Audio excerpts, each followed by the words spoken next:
The moment Audrey Brennan stood up in the middle of the town meeting and called Mayor Caldwell a thief, every man in the room turned to stone.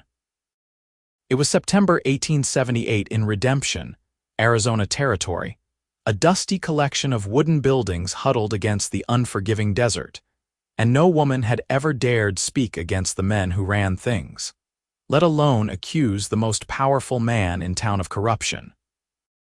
Audrey's hands trembled as she held up the ledger she had found, her voice cutting through the stunned silence like a knife through butter. She was 24 years old, a schoolteacher who had arrived 6 months earlier with nothing but her teaching certificate and a determination to make something of herself out west. "These numbers don't lie," she said, her green eyes blazing despite the fear coursing through her veins. The money allocated for the school repairs, for the new well, for the supplies promised to the families on the east side, it all disappeared, and the only person with access to those funds is sitting right there. She pointed directly at Mayor Caldwell, whose florid face had gone from red to purple. The mayor rose slowly from his chair, his bulk casting a shadow across the room. "Young lady, you better watch your tongue. You are speaking of things you don't understand." "I understand arithmetic perfectly well," Audrey shot back. "I teach it every day. And these numbers show theft, plain and simple." The room erupted into chaos. Some men shouted at her to sit down and be quiet. Others demanded to see the ledger. Caldwell's supporters moved to block the exits, their faces dark with anger. Audrey felt the weight of every hostile stare, but she stood her ground, even as her knees threatened to buckle beneath her skirts. That night, she lay awake in her small house at the edge of town, listening to the desert wind howl around the corners. She had expected repercussions, but she had not expected them to come so swiftly. At dawn, she found a crude message painted across her front door in red paint: "Leave or else." By midday, the general store refused to sell her supplies. Mrs. Patterson, who ran the boarding house where Audrey took her meals, informed her coldly that she was no longer welcome. The few friends Audrey had made, other young women in town, suddenly found reasons to cross the street when they saw her coming. Only her students still smiled at her, but their parents began pulling them from school one by one. Within 3 days, half her classroom sat empty. By the end of the week, she taught to just 5 children whose families were too poor or too stubborn to care about the mayor's displeasure.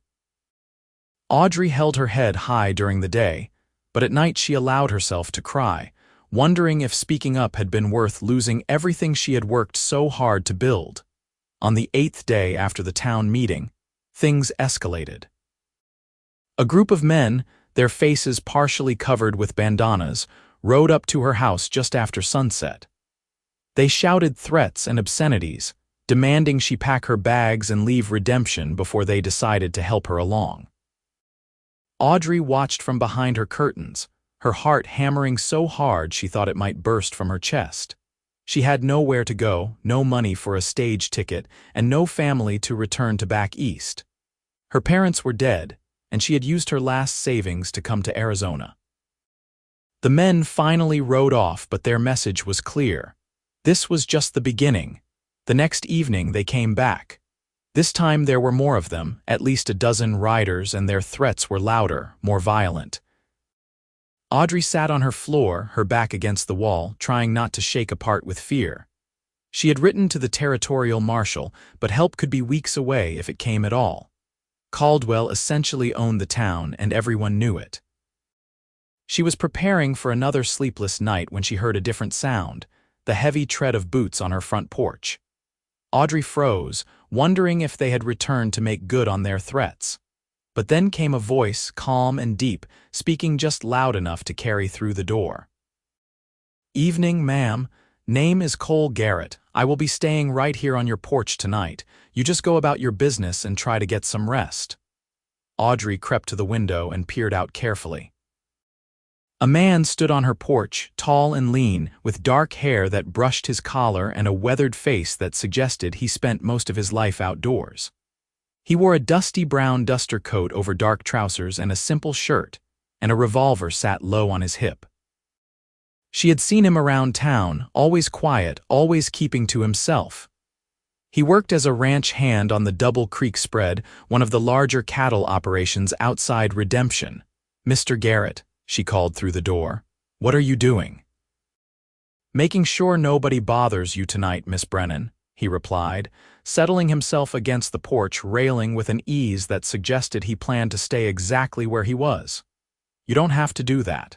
This isn't your fight."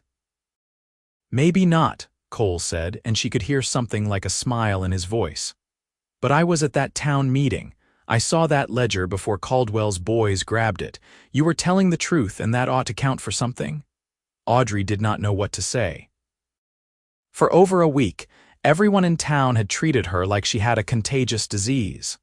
Now here was a man she barely knew, putting himself between her and danger for no reason she could understand. "They will come for you too," she warned. "Let them come," Cole said simply. Audrey retreated from the window, but she could not sleep. She kept listening for sounds of trouble, kept waiting for the thunder of hoofbeats.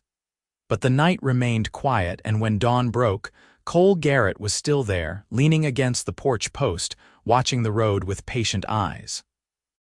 She opened the door cautiously. "Have you been out here all night?"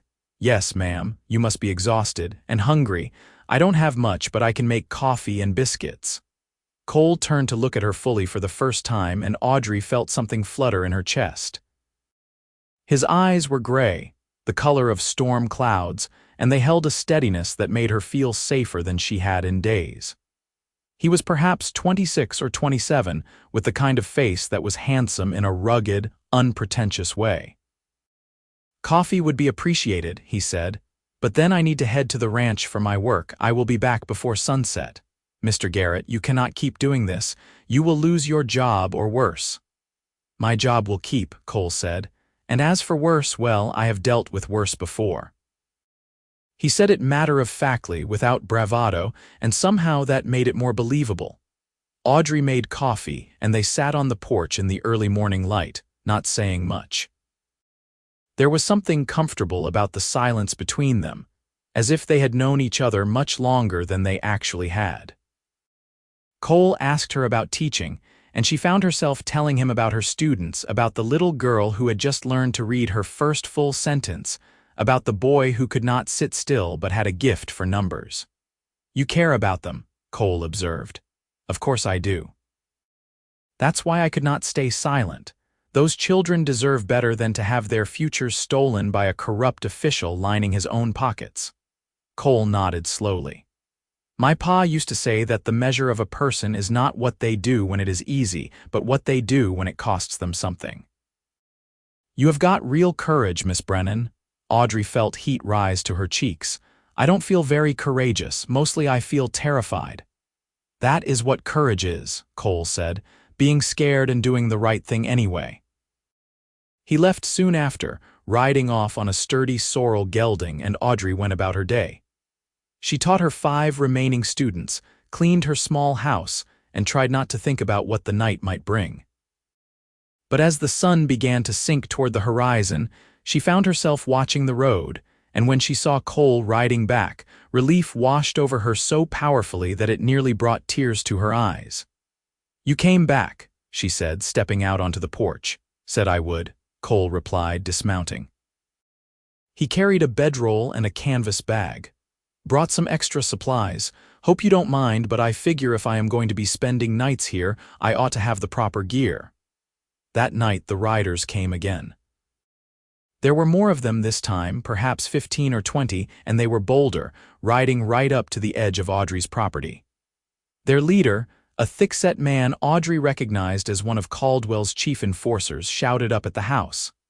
"Time is up, schoolteacher. You got until tomorrow to clear out or we will burn you out." Cole stood up from where he had been sitting on the porch steps. He did not draw his weapon, but his hand rested easy near it. "That is not going to happen." The riders seemed to notice him for the first time. Their leader laughed, but it sounded forced. "Cole Garrett, heard you been playing guard dog. You picking the wrong side here, boy." "Only side I am on is the side of right and wrong," Cole said, his voice level and calm. "Miss Brennan spoke truth and you all know it." Caldwell has been stealing from this town for years. Big talk from one man against 20. 20 men who have to hide their faces and threaten women in the night, Cole observed. Does not seem like you have much to be proud of. A ripple of unease went through the group. Several of the riders shifted in their saddles. Audrey realized that Cole's calm demeanor was more unnerving to them than anger would have been. He stood there like a man who had already decided what he was willing to die for and made his peace with it. Last warning, Garrett. Get out of the way. No, the word hung in the air. The riders muttered among themselves, but nobody moved forward. Finally, with curses and threats that rang hollow, they wheeled their horses around and rode off into the darkness. Audrey sagged against the doorframe, her legs suddenly weak. Cole turned to look at her, concern creasing his brow. You all right? Yes, no, I don't know, she pressed her hands to her face. They are going to keep coming, Mr. Garrett, and eventually there will be too many of them, or they will come when you are not here. Then I will make sure I am here, Cole said. He climbed the porch steps and guided her to sit down. You are shaking like a leaf. I am scared, Audrey admitted. I have been scared every minute of every day since that town meeting, but I cannot leave. If I run away, it proves that might makes right. It proves that people like Caldwell can do whatever they want and nobody will stand up to them. Cole sat down beside her, close enough that she could feel the warmth radiating from him in the cool desert night. You already stood up to him. You already did the brave thing. There is no shame in leaving if it keeps you safe. But what about the people who cannot leave? The families who depend on that money Caldwell stole? If I back down, nothing changes. You cannot change the world all by yourself, Miss Brennan. Maybe not, Audrey said, turning to look at him. But I have to try. And please call me Audrey.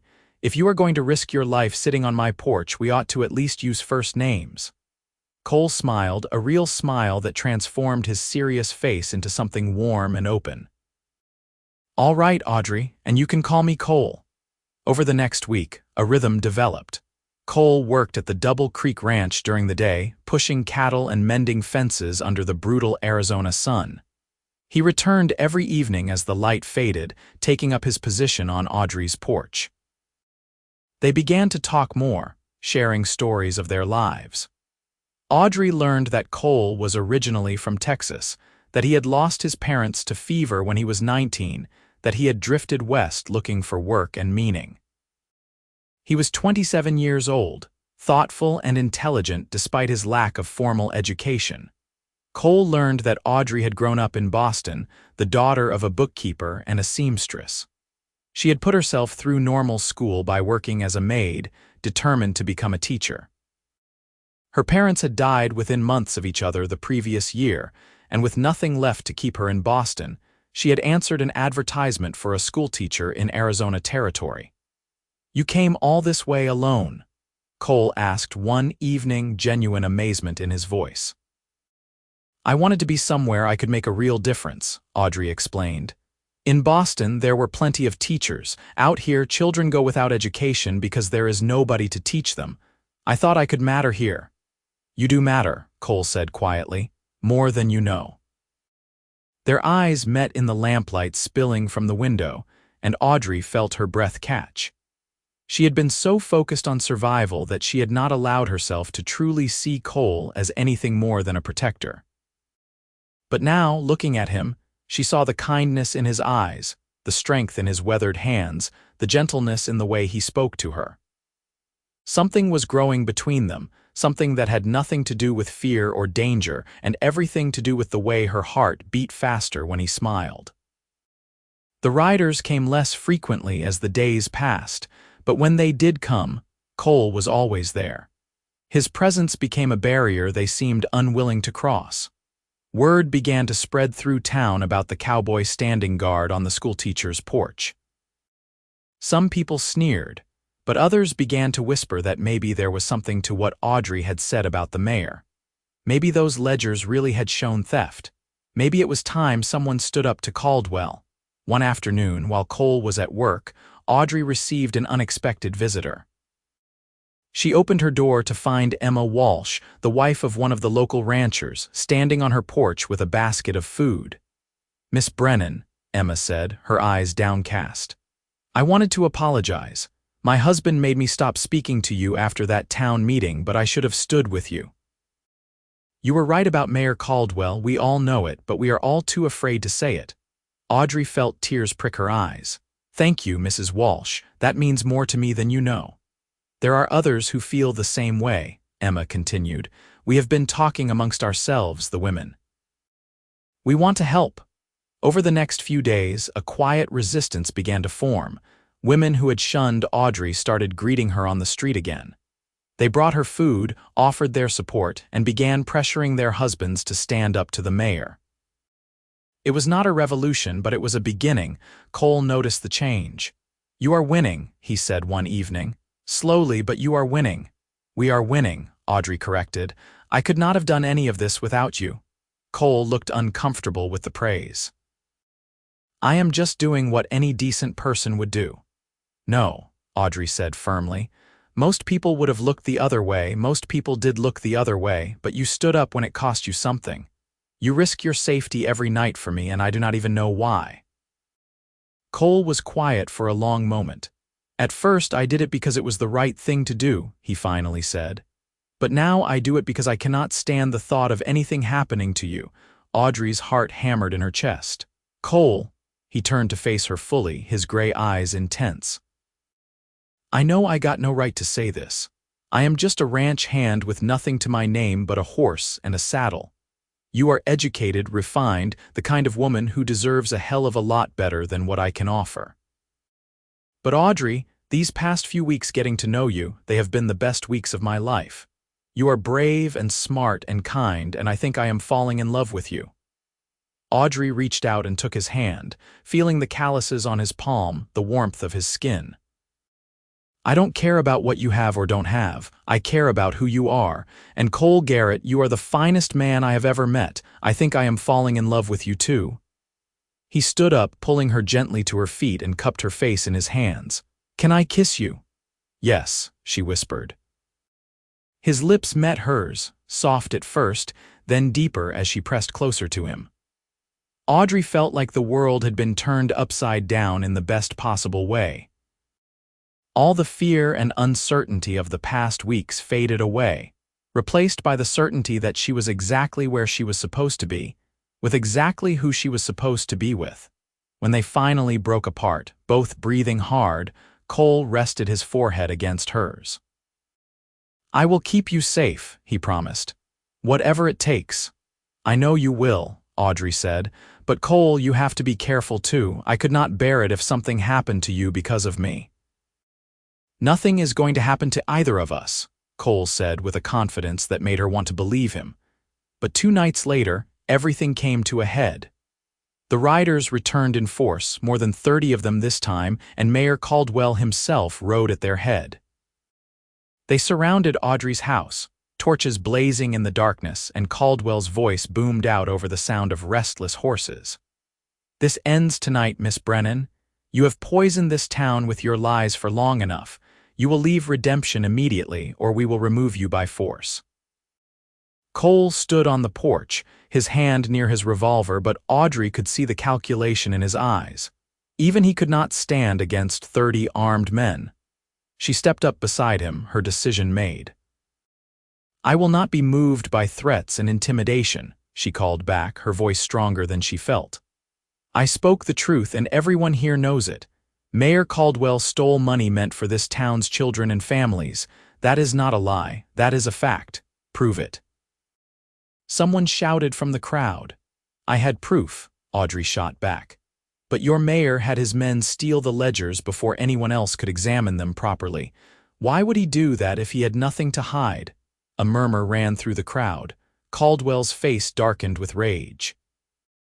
"You have got a sharp tongue, girl, but it won't save you. Last chance. Leave now, or we will drag you out." Cole moved to step in front of Audrey, but before he could, other sounds filtered through the night, more horses, more voices. Audrey watched in astonishment as people began emerging from the darkness, townspeople on foot and on horseback, carrying lanterns and rifles. Emma Walsh was there with her husband. The blacksmith came with his grown sons. Families who had pulled their children from Audrey's school returned, their faces set with determination. "You will do no such thing," Emma Walsh called out. "Miss Brennan told the truth, and we are done letting you bully people into silence, Mayor Caldwell." More voices joined hers, a chorus of support that grew louder with each passing moment. Audrey felt tears stream down her face as she realized what was happening. The people of redemption were finally standing up. Caldwell looked around wildly, seeing his support crumbling. "You fools. You would believe this outsider over me." "We believe the ledgers she found," the blacksmith said. "And we believe our own eyes. We have been watching you grow rich while this town stays poor. We have been looking the other way for too long, but no more." The territorial marshal chose that moment to arrive, riding in with 2 deputies. He had received Audrey's letter after all, and he had been investigating quietly while waiting for the situation to come to a head. He had evidence now, real evidence of Caldwell's embezzlement. "Mayor Caldwell, you are under arrest," the marshal announced. The fight went out of Caldwell all at once. His shoulders slumped as the deputies moved to take him into custody. His riders melted away into the night, wanting no part of what came next. As the crowd began to disperse, many of them stopped to apologize to Audrey, to shake Cole's hand, to promise that things would be different from now on. By the time the last lantern had bobbed away into the darkness, Audrey was exhausted, emotionally and physically drained. Cole wrapped his arms around her, holding her close. "You did it," he murmured into her hair. "You stood up and you won." "We did it," Audrey corrected, looking up at him. "I never could have survived long enough to see this through without you." "Guess we make a pretty good team," Cole said with a smile. "The best," Audrey agreed. In the weeks that followed, redemption underwent a transformation. A new mayor was elected, an honest man who promised transparency and accountability. The stolen funds were recovered and put to their proper use. The school was repaired and expanded. Children returned to Audrey's classroom until every seat was full. Cole continued working at the Double Creek Ranch, but he spent every evening with Audrey. They courted properly, with walks through town and Sunday suppers and long conversations that stretched into the night. The people of redemption watched their romance bloom with approval, recognizing that something special was growing between the brave schoolteacher and the cowboy who had stood by her when no one else would. 6 months after that terrible night when the town had nearly torn itself apart, Cole asked Audrey to marry him. He did it simply, without fancy words or elaborate gestures, but with a sincerity that took her breath away. They were sitting on her porch, watching the sunset paint the desert in shades of orange and gold, when he took her hand and said, "Audrey, I love you more than I thought it was possible to love anyone. You make me want to be better, do better, see better. Will you marry me and let me spend the rest of my life trying to make you as happy as you make me?" Audrey threw her arms around his neck, laughing and crying at the same time. "Yes, yes, of course I will marry you." They were wed in the spring of 1879 in the same schoolhouse where Audrey taught. It seemed fitting somehow, a symbol of everything they had fought for together. The whole town turned out for the celebration, and even the normally reserved Cole grinned like a fool the entire day. Emma Walsh helped Audrey make her wedding dress, a simple but beautiful gown of cream-colored cotton with lace at the collar and cuffs. Cole wore his best suit, brushed clean of trail dust, his hair neatly combed. When Audrey walked down the aisle toward him, he thought his heart might burst from the sheer joy of it. "You are the most beautiful thing I have ever seen," he whispered as she reached his side. "And you are the best man I have ever known," she whispered back. They exchanged vows before the justice of the peace, promising to love and honor each other for as long as they both lived. When Cole kissed his bride, the schoolhouse erupted in cheers and applause. The newlyweds moved into a small house on the edge of town, not far from Audrey's old place. Cole continued his work at the ranch while Audrey kept teaching. They built a life together, simple but rich in all the ways that mattered. Cole would come home dusty and tired from a long day with the cattle, and Audrey would be waiting with supper and stories about her students. They would sit together on their porch in the evenings, watching the stars come out, talking about their dreams for the future. A year after their wedding, Audrey discovered she was pregnant. Cole's face lit up with such pure happiness when she told him that it brought tears to her eyes. He became even more protective, constantly worrying about her health and comfort, making sure she did not overexert herself. "Cole, I am having a baby, not dying of consumption," Audrey laughed when he insisted on carrying her over a puddle in the street. "I can still walk." "I know," he said, setting her down gently. "But I like taking care of you. Let me do this." Their son was born in the winter of 1880, a healthy baby boy with his father's gray eyes and his mother's determined chin. They named him Samuel, after Cole's father. Cole held his son for the first time with trembling hands, staring down at the tiny face in wonder. "I never thought I would have this," he said quietly. "A family, a home, someone to come back to at the end of the day. You gave me all of that, Audrey." "We gave it to each other," Audrey replied, watching her husband cradle their child. "And this is just the beginning." She was right.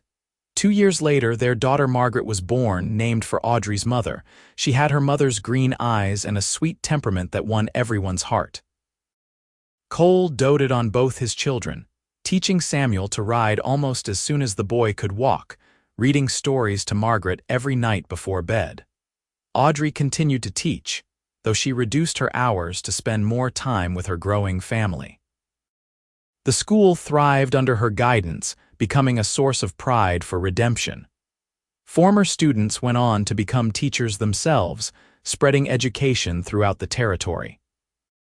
Cole eventually saved enough money to buy a small ranch of his own, a modest spread of land where he could raise cattle and horses.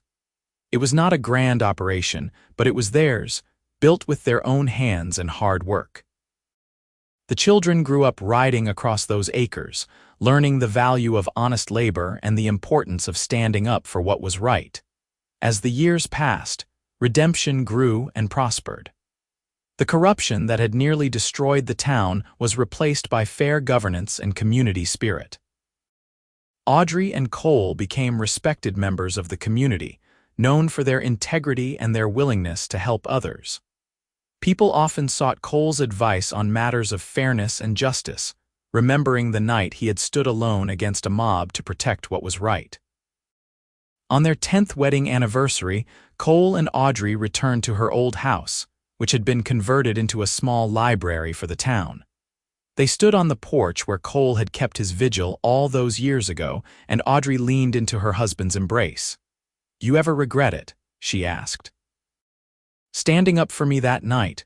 Your life might have been simpler if you had just walked away." Cole pressed a kiss to the top of her head. "Not for one single second. You are my heart, Audrey. You and the kids, this life we built together, it is everything I never knew I wanted. I would stand on that porch 1,000 more times if it meant getting to love you." "I love you too," Audrey whispered. "More than words can say. You saved me in every way a person can be saved." "We saved each other," Cole corrected gently. "You gave me purpose. You showed me that one person really can make a difference, and that sometimes the bravest thing you can do is simply refuse to back down." They stood there together as the sun set over redemption, two people who had found each other in the midst of darkness and built a life filled with light. Their children's laughter drifted from the street where Samuel and Margaret played with their friends. The town that had once tried to drive Audrey away now celebrated her as one of its founding mothers, a woman whose courage had changed everything. Years continued to roll by, bringing new challenges and new joys. Samuel grew into a strong, principled young man who eventually became a lawyer, dedicating his life to fighting for justice just as his parents had taught him. Margaret became a teacher like her mother, opening schools throughout the Arizona territory and beyond. Cole and Audrey grew old together, their hair turning silver, their hands weathered by time and work. But the love between them never dimmed. They still sat on their porch every evening, still talked for hours about everything and nothing. Cole still looked at Audrey like she was the most precious thing in the world, and Audrey still felt her heart skip a beat when he smiled at her. On a warm spring evening in 1910, when Audrey was 66 and Cole was 69, they sat together watching the sunset as they had done thousands of times before. Their children had given them 6 grandchildren, all of whom adored their grandparents and loved hearing stories about the old days, about the night their grandfather had stood guard on a porch and changed the course of history. "Do you remember what you said to me the first night you stood on my porch?" Audrey asked, her hand clasped in Cole's. "I said I would make sure nobody bothered you," Cole replied, his memory still sharp despite his years. "You did more than that," Audrey said softly. "You stood by me when everyone else turned away. You believed in me when I barely believed in myself. You loved me when I felt completely alone. Everything good in my life, everything beautiful and meaningful, it all started the night you decided to be brave for me." Cole turned to look at his wife, seeing not the older woman with silver hair, but the fierce young schoolteacher who had stood up to a corrupt mayor and refused to back down. "I was not being brave for you," he said. "I was being brave because of you. You showed me what real courage looks like. You taught me that some things are worth fighting for, worth risking everything for. And loving you, building this life with you, it has been the greatest honor of my existence." They kissed then, gently, a kiss that held 30 years of love and partnership and shared struggles and triumphs. Around them, the desert bloomed with spring wildflowers, the land they had both come to love showing its softer side. Their story became legend in redemption, passed down through generations. The schoolteacher who spoke truth to power and the cowboy who stood guard on her porch became symbols of integrity and loyalty, examples of what ordinary people could accomplish when they refused to accept injustice. The house where Cole had kept his vigil was eventually turned into a museum, preserving the history of that pivotal moment in redemption's past. Visitors came from all over the territory to see it, to stand on that famous porch and imagine what it must have been like when one man's quiet defiance had sparked a revolution. But for Audrey and Cole, their legacy was not in museums or history books. It was in the children they had raised, the students Audrey had taught, the community they had helped to build. It was in every person who saw their example and decided to stand up for what was right, even when it was difficult or dangerous. It was in the simple fact that they had found each other against all odds, 2 souls who complemented each other perfectly, and that they had chosen love over fear, courage over comfort, integrity over ease. As they sat together on their porch that spring evening, surrounded by the evidence of a life well lived, Audrey and Cole knew that they had succeeded in the ways that truly mattered. They had loved deeply and honestly. They had raised good children who would carry their values into the next generation. They had made their corner of the world a little bit better, a little bit kinder, a little bit more just. "I would do it all again," Cole said suddenly, breaking the comfortable silence. "Do what again?" Audrey asked. "Everything, every moment, every choice that led me to your porch that night. If I had the chance to live my life over, I would not change a single thing because every step brought me to you." Audrey squeezed his hand. "Me too. Every hardship, every challenge, every moment of fear, it was all worth it because it gave me you." They sat together as the stars began to emerge in the darkening sky, 2 people who had started as strangers and become everything to each other. The desert wind sang softly through the sagebrush, carrying with it the promise of another beautiful day to come. Cole and Audrey Garrett lived many more years together, blessed with health and happiness and the love of family and friends. When they finally passed, within months of each other because neither could bear to be long without the other, the whole territory mourned. Their funeral was attended by hundreds of people whose lives they had touched, whose paths they had illuminated with their example. They were buried side by side in the Redemption Cemetery, under a simple headstone that read, Audrey and Cole Garrett, they stood for what was right. It was a fitting epitaph for two people who had shown that courage was not the absence of fear, but the willingness to do the right thing despite it. Their children and grandchildren continued their legacy, spreading throughout Arizona and beyond, carrying with them the values that Audrey and Cole had instilled. The story of the schoolteacher and the cowboy became a treasured piece of family history, told and retold to each new generation. And in redemption itself, the town that had once tried to drive Audrey away but eventually rallied to her defense, her memory was honored every year on the anniversary of that famous town meeting. Children in the school Audrey had fought so hard to protect learned about her courage.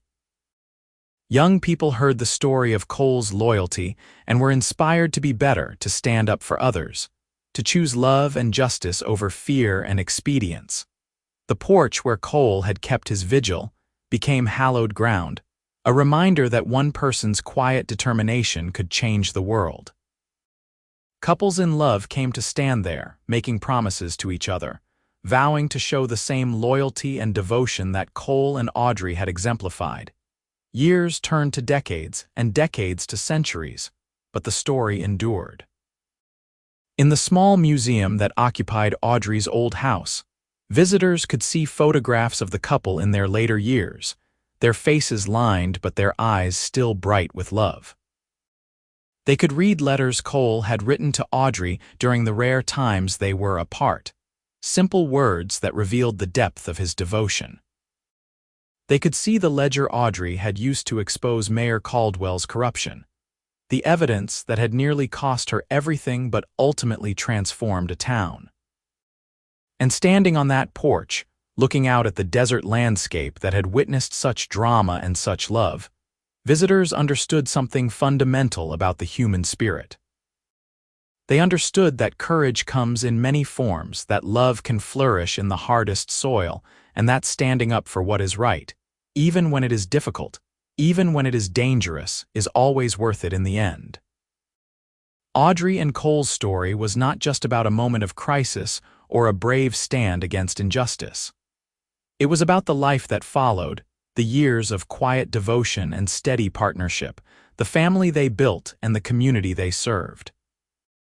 It was about choosing each other every single day, through good times and bad, through triumph and struggle, through youth and old age.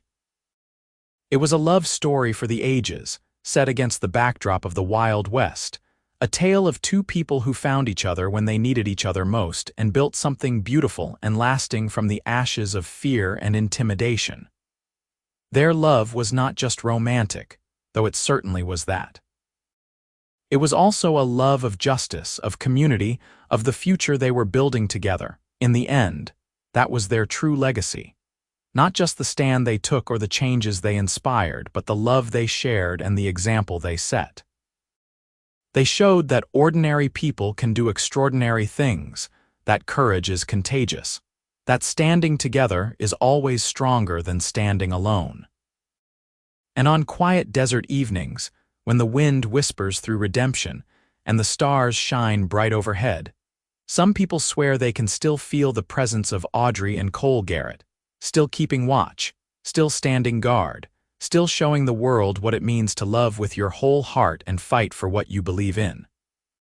Their story had a happy ending because they chose to make it so, because they refused to let fear win, because they believed in something bigger than themselves.